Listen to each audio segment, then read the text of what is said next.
विश्वदेव समाज ओडिशा शाखा आनुकूल्य पंच महायज्ञ महानदी चित्रकला द्वीपांचल गोपीनाथपुर माँ तारिणी पीठ में विश्वदेव समाज ओडिशा शाखा आनुकूल्य पंच महायज्ञ अनुष्ठित होउछि। एही धार्मिक और आध्यात्मिक कार्यक्रम रे निराकार परम ब्रह्म अदृश्य शक्ति सानिध्य लाभ उद्देश्य पंच महायज्ञ अनुष्ठित होउछि। एथिरे घृत यज्ञ, नाम यज्ञ, पितृयज्ञ और ज्ञान यज्ञ और अन्न यज्ञ अनुष्ठित होउछि। कार्यक्रम रे विशिष्ट आध्यात्मिक प्रवक्ता और पंडित वर्ग पितृमातृ पूजन ही प्रकृत मार्गदर्शन बोली वक्तव्य रखिथिले। यज्ञानुष्ठान में दिव्यालोक संधान संपादक पंडित सन्यासी जी, देवकन्या अरुंधति, पंडित शिशिर कुमार त्रिपाठी, अध्यापक देवपुत्र निरंजन सामल, देवपुत्र मनोज पंडा, देवकन्या संजुवाला पंडा संपादन करथिले।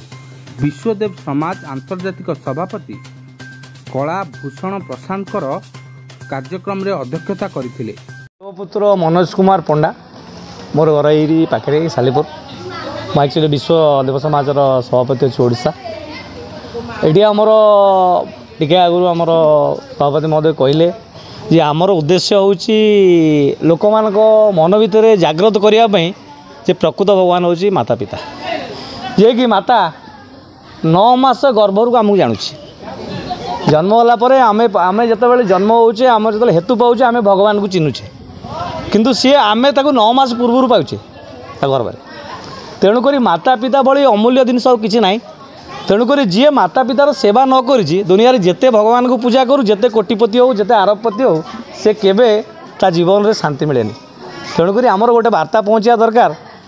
हे बुद्धिजीवी समाज, ए माने युवक समाज, ए पिला समस्त को आम अनुरोध करूँ माता पिता को सेवा कर, तापर भगवान निश्चित मिल।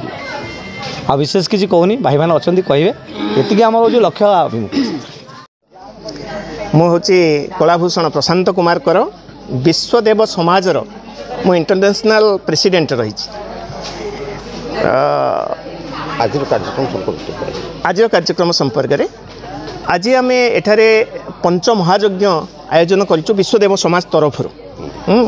यही पंच महायज्ञर उद्देश्य हूँ लक्ष्य हूँ जे आमे पितृमातृ सेवा करिबा, पितृमातृ को पूजा करिबा। प्रकृत में पितृमातृ होउचंती आमर देवता। देवता कहले केवल बापा माँ को ही बुझाए, अन्य कहारी को नुहे। आमे समस्ते जानिचे, समस्ते मध्य बापा माँ ठारू आमे जन्मलाभ करिचे, किंतु अनेक लोक अच्छे, अनेक संतान अच्छा बापा माँ को भूली जाऊँच, बापा माँ को पचारू ना। एपरिक अनाथ आश्रम में नहीं पिला माने रोचंती, पिला मानू बापा माँ मानू पिला माने इति हैरान करूचंती। आप विश्वास करें, वृद्धाश्रम हजार हजार संख्यार खोलीगलानी, हजार हजार संख्यार वृद्धाश्रम खोलीगलानी। से वृद्धाश्रम से माने कालातीपात जीवन यापन करूचंती। किंतु विश्वदेव समाज लक्ष्य उद्देश्य प्रति गाँ गंडारे कोण अनुकोण यही वार्ता को आम पहुँचा चाहूँ।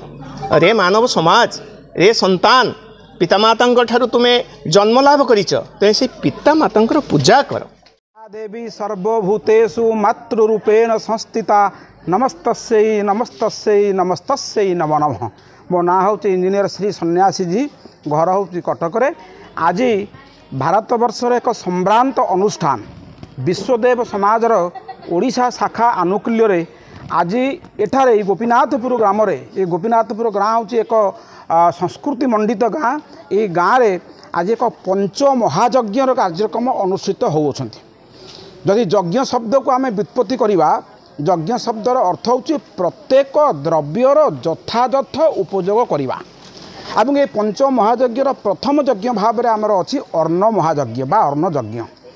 अर्ण यज्ञ कहले कौन ना, आपण मैंने देखिए आपण परिवार अन्य लोक सेवन खाद्य सेवन करुवे, अनेक गुड़े खाद्य उसे तले पकई दे ना, सेमती आम करवा ना। ये वार्ताटा आम समाज को दवापाई आम समाजर ये हूँ गोटे प्रमुख लक्ष्य। एवं द्वितीय यज्ञ हूँ घृत यज्ञ। आज आपण मैंने देखु परिवेश किभली भाव में खराब हो जाऊँगी।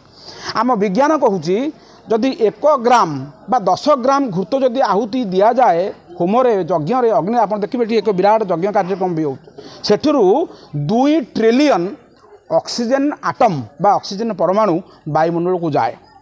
तेणु वायुमंडल को जो विषाक्त वायुमंडल अच्छी ताकू शुद्ध करने जदि सर्वोत्कृष्ट वैज्ञानिक पद्धति कौन थाए ତେବେ ତାହା ହେଉଛି ଘୃତଯଜ୍ଞ।